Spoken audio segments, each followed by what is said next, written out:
When faith was shattered, how the cross destroyed and rebuilt the disciples' belief. The desert wind howled through Karen Valley, carrying whispers of hope and despair. For years, the Karen flower's vibrant red blooms that thrived in the arid soil had been a symbol of resilience for the disciples of the cross, a small community bound by faith in a prophecy. The flowers would one day bloom endlessly, signaling salvation. Elias, their leader, preached this with fire in his eyes, clutching a wooden cross carved from the valley's ancient trees. His daughter, Miriam, believed fiercely, her heart tethered to his vision. But doubt had begun to fester, and the community teetered on the edge of collapse.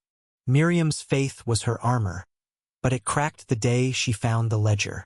Hidden in Elias's tent, it detailed trades with outsiders. Karen flowers sold for profit, not preserved for the prophecy.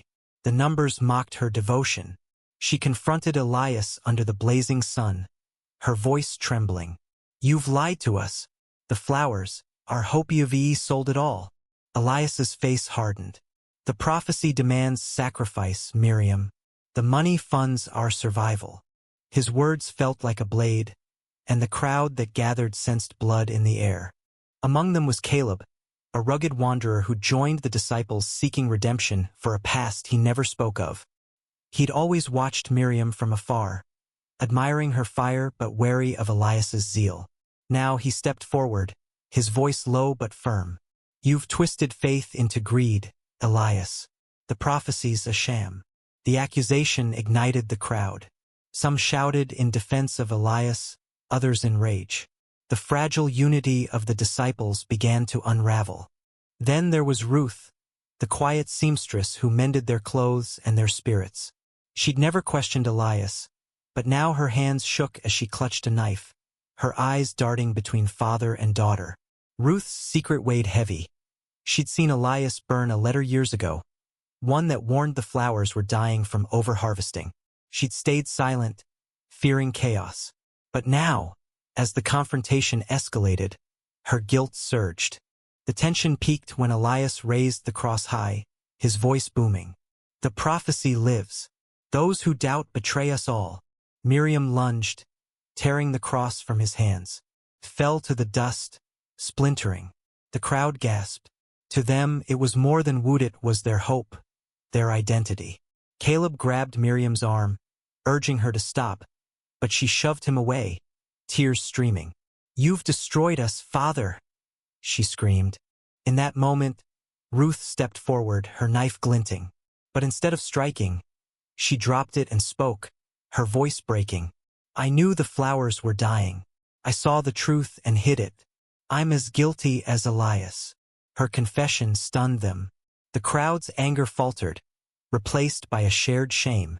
They'd all clung to the prophecy, ignoring the wilting fields, the empty promises. The twist came from an unexpected voice. Jonah, a boy barely 16, pushed through the crowd. He'd been invisible to them, a child who tended the fields. "The flowers aren't gone," he said, holding up a small, thriving bloom.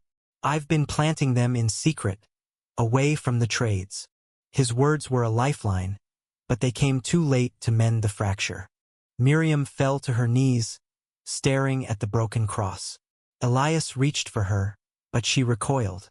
Caleb turned away, his own guilt resurfacing. Once sold flowers himself, before joining them. The disciples stood divided, their faith shattered not by the prophecy's failure but by their own betrayals. The valley, once a sanctuary, felt like a graveyard. As dusk fell, Miriam walked away, leaving the cross in the dust. Some followed her, others stayed with Elias, and a few, like Jonah, vowed to rebuild. The Karen flowers still bloomed in hidden patches, but the community was broken. Faith had been their strength, but it had also blinded them to truth. The bitter truth lingered. Salvation wasn't in the flowers or the cross, but in the courage to face their flaws. Yet, as the stars emerged, a question hung unanswered. Could they ever trust again? What do you think? Can faith survive betrayal, or does truth demand a heavier price?